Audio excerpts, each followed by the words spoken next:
Hello, everybody, and welcome back to another fantastic episode of the Libertarian Convention Update Weekly. We'll see. I think it's going to be weekly moving forward here. We've got a fantastic lineup of guests that'll be joining us as we go along here, as we get into the LNC 2026.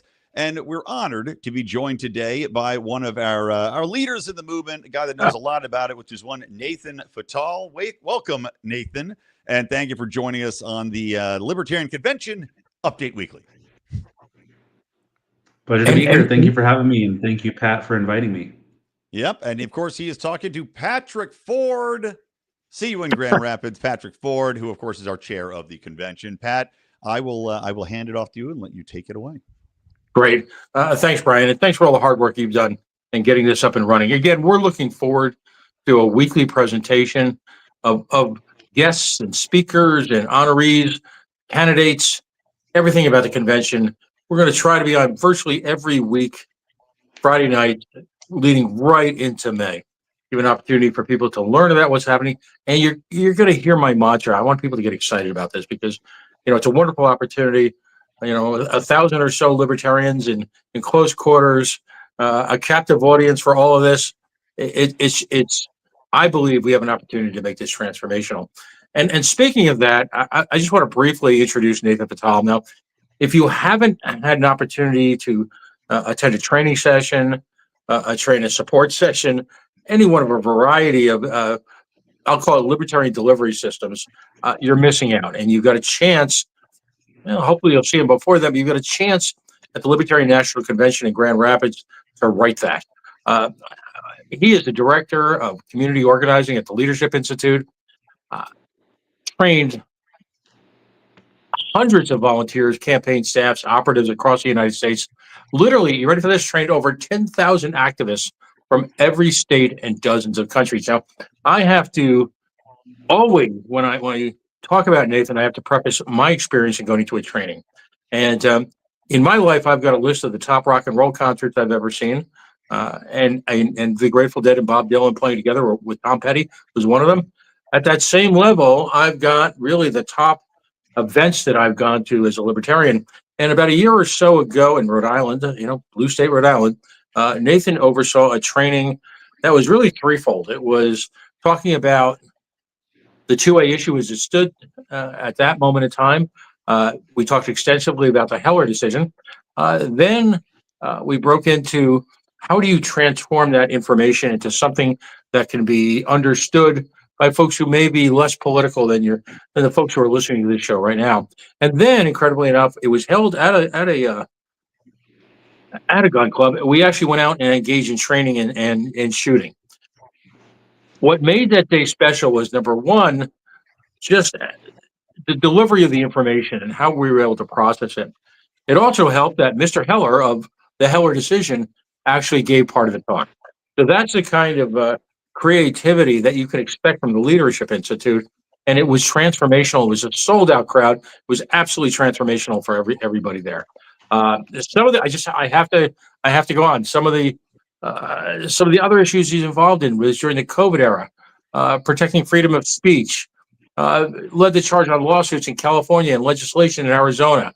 When President Trump announced an executive order that ended federal funding for colleges that restricts free speech, 3 activists personally trained and managed by Nathan stood by his side.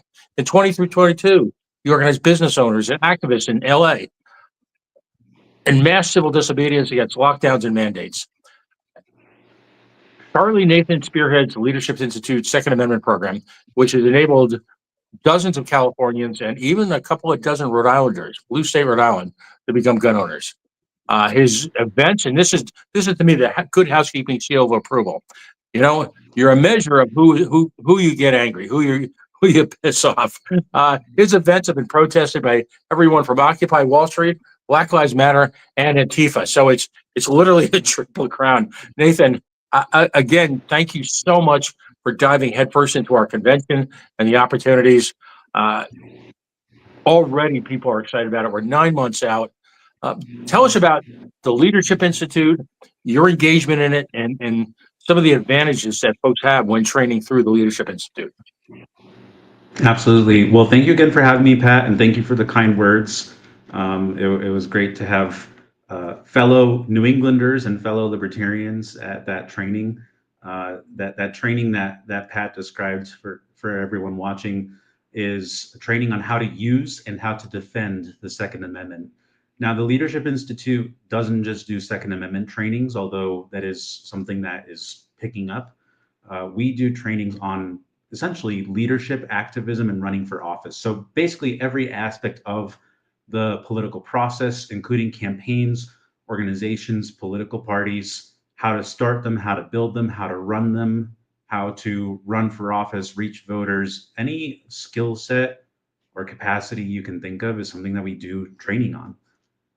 We are a 501c3, so we ourselves are not partisan, and we focus on certain values, and we'll work with and train people who are aligned on those values, including constitutionally limited government, right to freedom of speech, petition, press, assembly, and religion, the right to defend your life, hence the Second Amendment, and limited government in general, and teaching people how to actively do that. So it's not just a bumper sticker phrase or a catchphrase, but something that we actively do. Because I think we can all agree, government doesn't limit itself. So we have to do something for it. We're starting to announce on a weekly basis some of the events that are going to be happening next May. Last week we talked about Polyface Farms and Joel Salatin, their relationship with the food sovereignty movement, an integral part of the libertarian philosophy come to life. Today we're going to focus on training opportunities. Yes. We've looked over the past conventions, and there's been some wonderful trainings that are taking place. This time we're going to take a little bit of a different angle and not cover your traditional campaign finance, campaign management training per se, but we listened to and we spoke to a number of leaders in the movement, most notably state directors, state chairs, affiliate chairs, and we said, what are the biggest challenges that are facing you as an organization in attempting to mobilize and support our great, wonderful libertarian philosophy? Two areas really came to mind. We'll talk about each one individually, but I want to stress, and we'll get into the mechanics of how these are going to be presented during the convention. But my personal favorite, which I'm going to do my best, even though I'm going to be working to run the convention that weekend, is going to be talking about volunteers. And I think everyone can agree that one of the biggest challenges affiliates are facing right now is the ability to recruit, mobilize, sustain the volunteer workforce. I mean, we've got a number of people who are going to listen to this call, and I think they're going to find themselves nodding in agreement. We've got great, if you will, volunteers. We just need more. So could you speak to that program first? And let me just throw in, we're going to have 2 days of training, 2 different trainings. We'll talk about first one, the volunteers. They're going to be held Saturday and Sunday morning and Saturday and Sunday at lunch. They're going to be independent of the meeting of business. They're going to have meals as part of the function. We'll talk more about the pricing and the logistics, but picture this: world-class training, mission focused. In the morning, I mean, we have to be good boys and girls, right? We no all-nighters, but independent of the convention business, so that we can take advantage of all the great input that will occur when we have hundreds of libertarians engaged in this. So tell us about the first track, volunteers. Yeah. So the first track I call the Volunteer Army Builder, because it's how to build an army of volunteers, and how to increase the number and effectiveness of activists on your team. Whether your team is a local or county or state party affiliate, or a campaign, or an issue or initiative kind of campaign, or you're trying to get something on a ballot, or you just want to educate and mobilize people in your community about a specific issue that's happening, that's affecting people at home, anything that needs people power, this model that I'm going to teach in the Volunteer Army Builder is going to benefit you in increasing your people power. So at the Leadership Institute, we have some really central core beliefs about how politics works. and I mean, stronger than a belief. It's pretty much proven. And one of them is that political contests, including but not limited to campaigns and elections, but political contests, battles, struggles, whatever you want to call them, that the outcome of political contests is determined not by principle, unfortunately. It's not enough to just be principled and just be really clear and strong on your principles and be able to articulate them and win arguments about it. That's all crucial. Please don't water down your principles. Don't anyone ever misquote me of suggesting that I want you to water down your principles. That's not what I said. However, that's not enough, because as we've seen, us being principled and being informed and educated and educating other people about the Constitution or what government is supposed to do and not do, that does not in itself get people to change their behavior or to take new political actions, right? So the volunteer army builder is premised on that principle that in order to be effective in politics, we need to increase the number and the effectiveness of activists on our side. An activist, or an activism rather, is people taking consistent action towards a defined political goal or outcome, right? So again, that can be a campaign, or it can be legislation, it can be anything else. A little bit about the mechanics of it. It teaches a model, it teaches a process.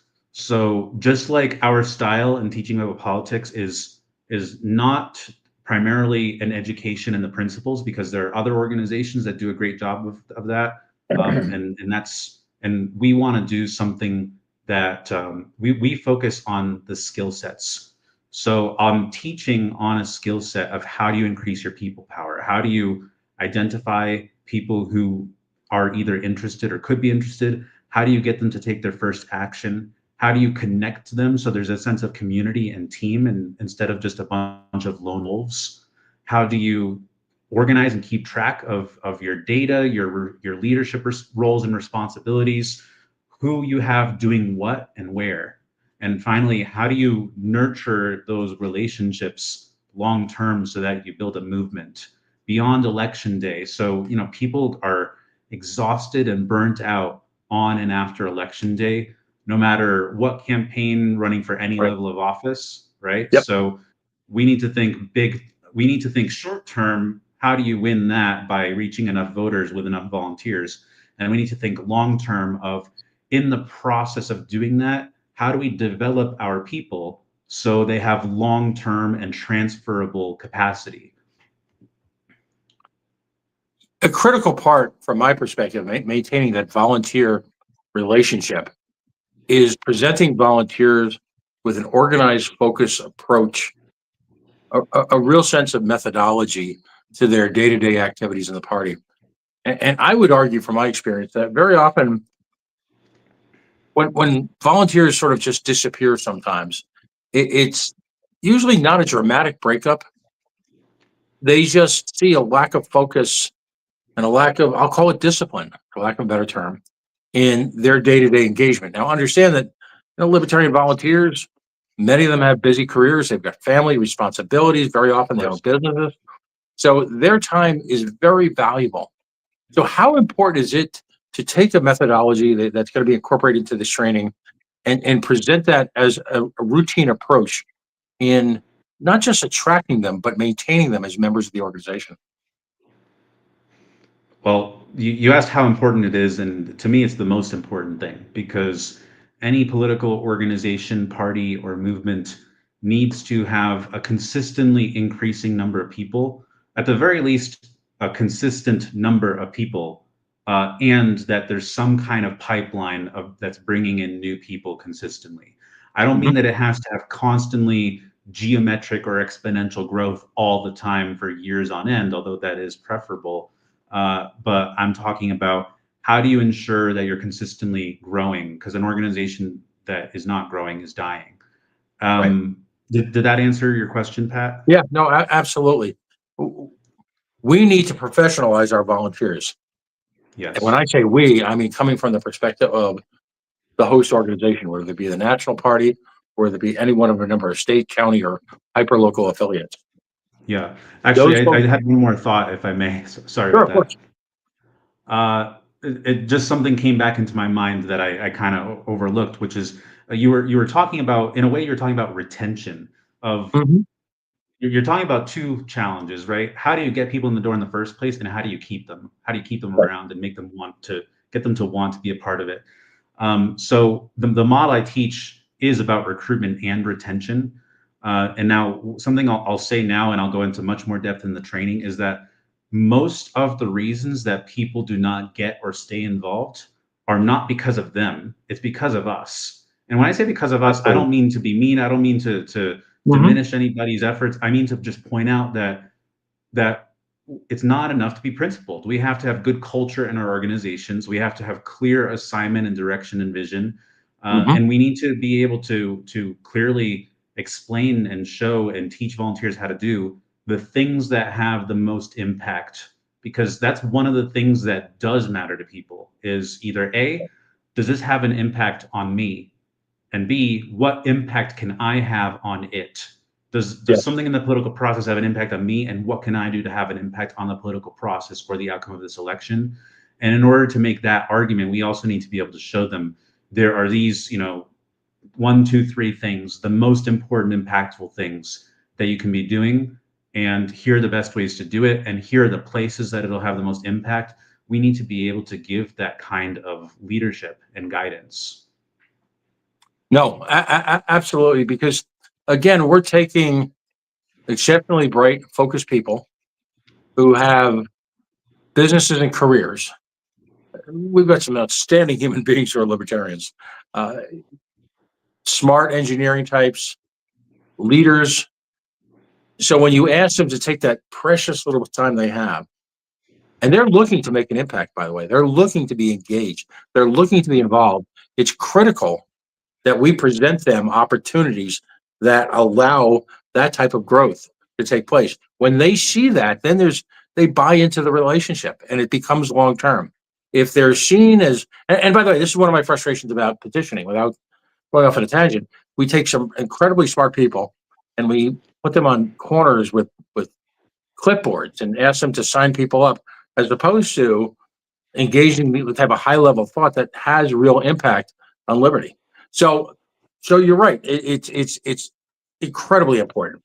So that's going Yeah. to be the Saturday and Sunday morning. And again, we're going to have breakfast for folks. So he's getting up a little bit early, but how important, and this is on both the events we're just talking about and the next strategy, how is important is it to separate people from the day-to-day business of the convention, or that inexorable draw to come back into the convention hall? How important is that focus? So if I'm understanding your question correctly, I think what you're asking is, why is it important that people attend training in addition to things that they normally expect out of a convention, like Right. business and voting on things, voting on platforms and policies and endorsements. And in addition to your kind of like keynote speakers of people saying, inspiring things and rousing your intellect.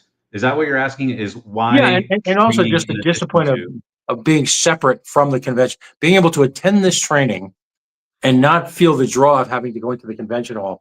Not, what is it, FOMO, fear of missing out. We're not going to be doing this training while Joel Salatin is speaking. Why you need to be focused for that hour and a half each day on what's going on in that classroom. Yeah.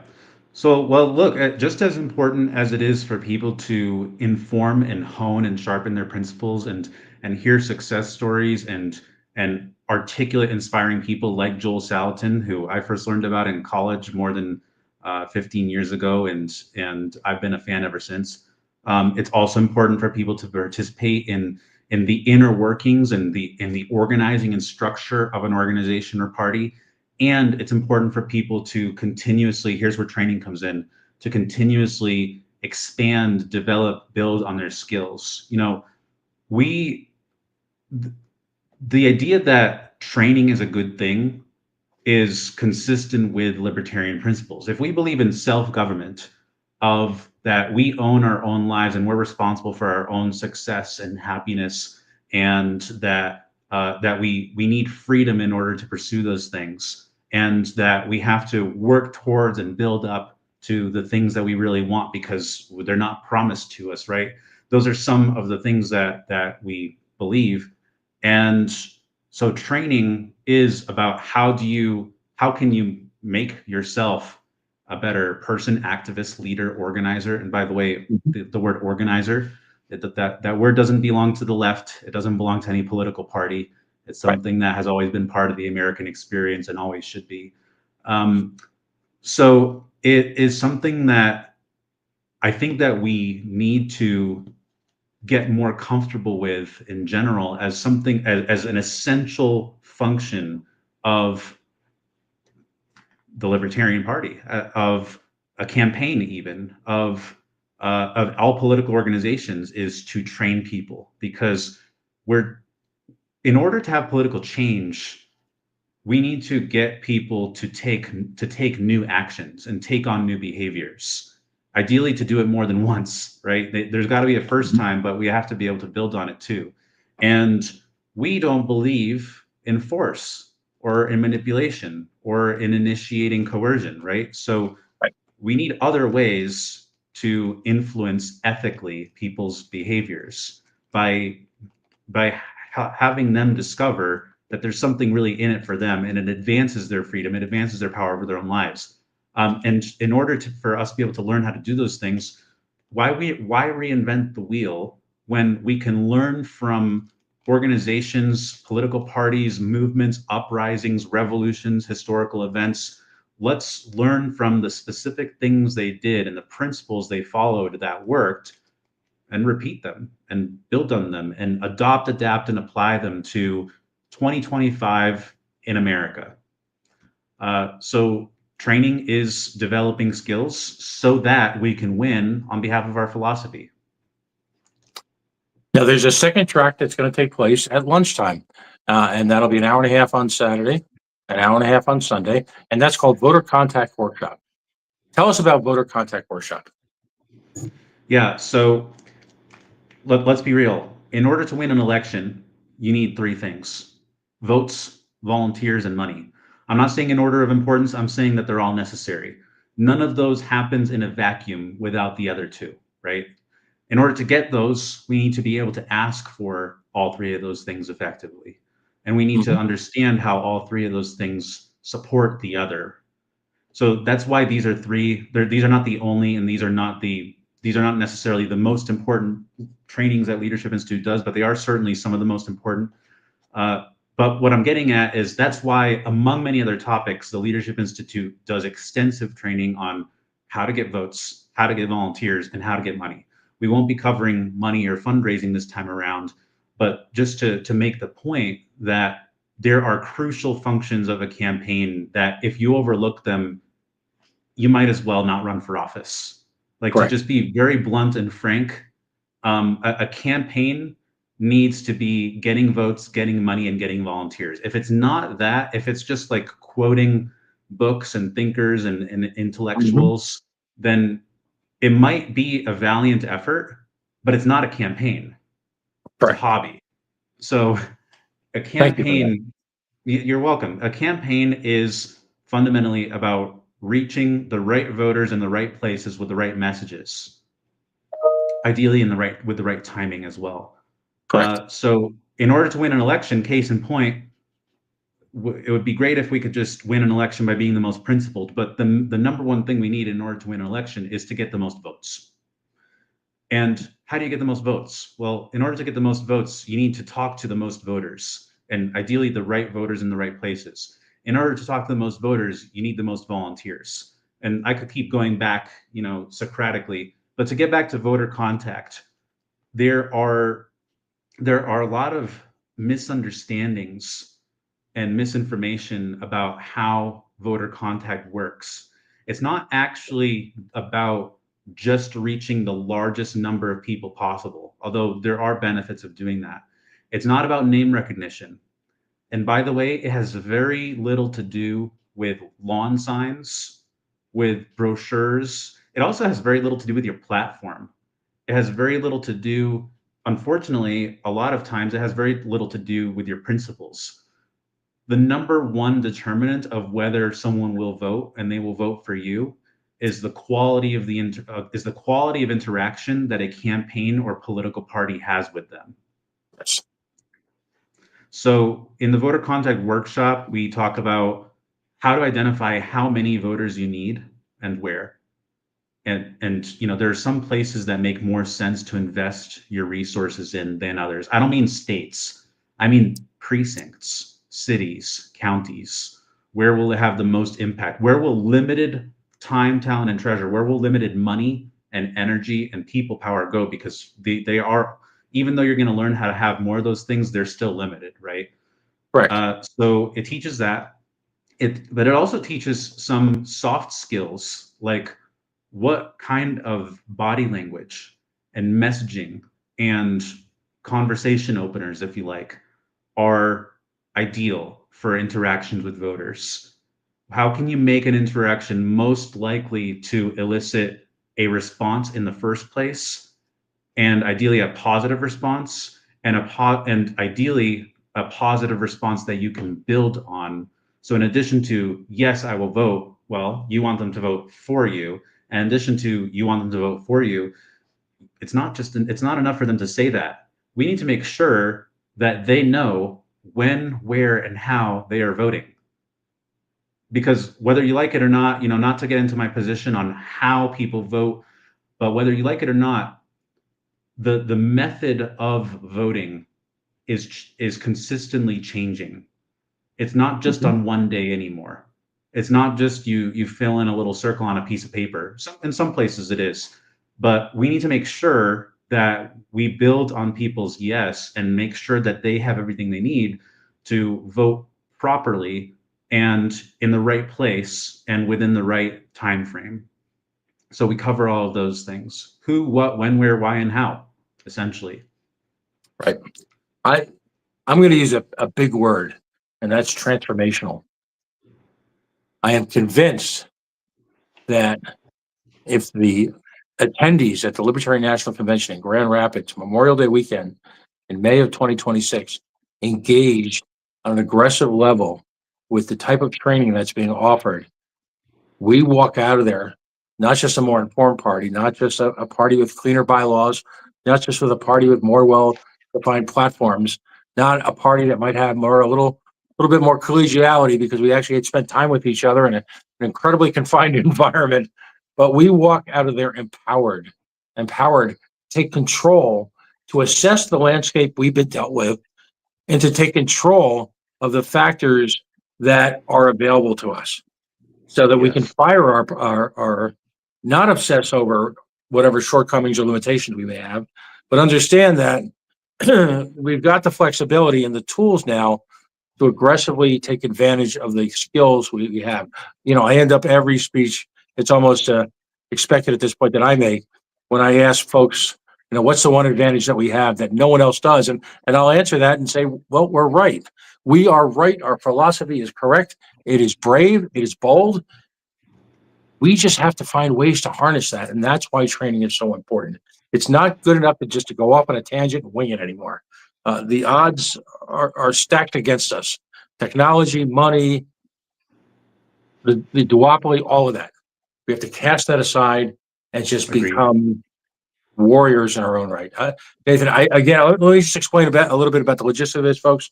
At some point next week, these will be available. Now, here's the key. $149 for 2 days includes breakfast, a light breakfast. It includes this style of training. We're doing it in a manner so that it will not interfere or compete with your attention to party business or any one of our wonderful speakers that we're going to bring to you. We're all kind of going to be here as a captive audience. So many of the disruptions and so many of the the issues that can come up when we're training back home, and whether it be Oklahoma City or San Francisco, the distractions are gone. Take advantage of that. I've asked Jacob Bradley from the Affiliate Support Committee also to reach out to affiliates to see if affiliates can sponsor members to do this. Now, there is an early bird program, and that's going to probably go into some point in January. But we also, and I'm being optimistic here, but I think I'm being practical, we also have to place some limitations on size. the folks notice a lot of things that we're asking for, whether it be room registrations, if you're looking to table, to a certain degree, most of that's going to be on a first come, first served basis.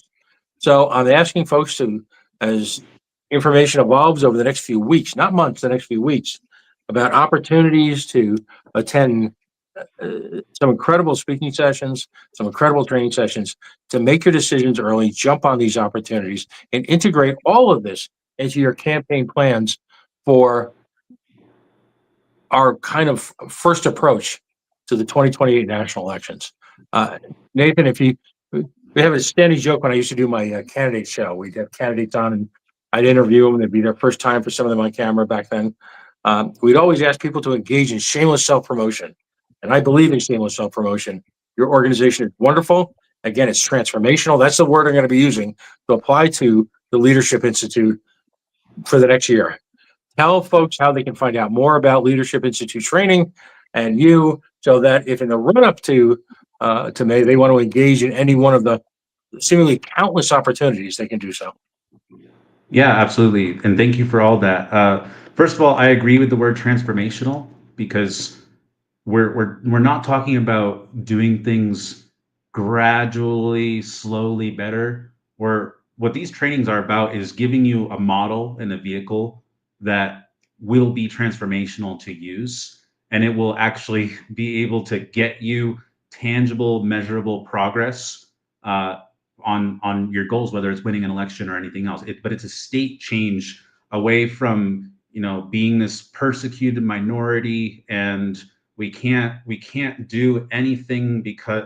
I'm not saying that you're saying this or that the Libertarian Party is saying this, but I've heard a lot of friends, possibly some shared friends, say things like, well, we tried, but America wasn't ready, or Americans weren't ready, or people are just uninformed or misinformed. And I'm going to show you that none of that really matters that much, that we have way more power than we think to spark something in people. And people have way more in them than we think, and way more in them than they realize.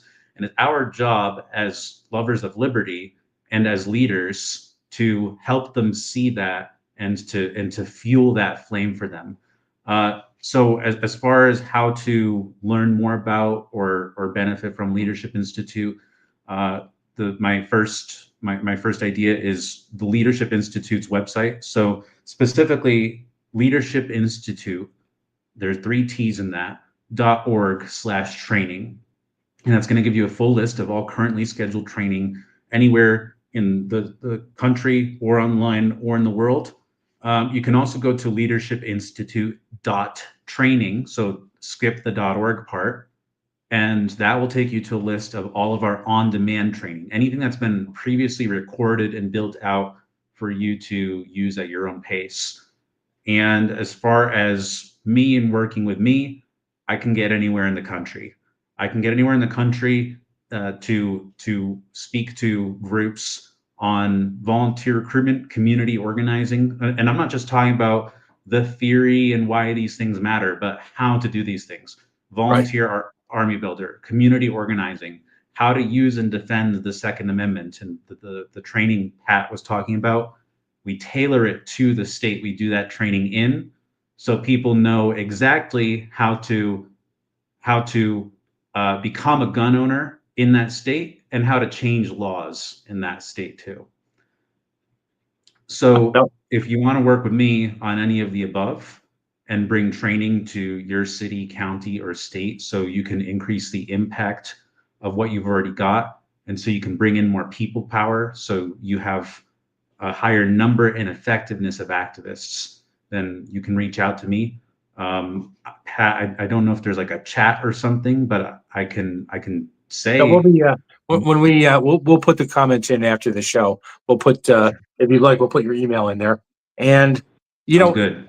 The Leadership Institute will have a table at the convention, but don't wait until then. If you've got the budget and the opportunity, if you've got a state convention coming up, if you've got a cause that's happening right in front of you, don't wait. Break the glass, pull down the emergency bar, get in touch with Nathan, and let's just do this. Every day there are opportunities for libertarians to assert themselves in a myriad of issues. Most of them are going to be unique to your community, your affiliate. But that doesn't mean that you can't be armed and ready with the tools necessary for, you ready for this word? Success. Not just making a point, not just showing up, but we can win. Something measurable and tangible. Exactly. Yeah, in our lifetimes too. Yes.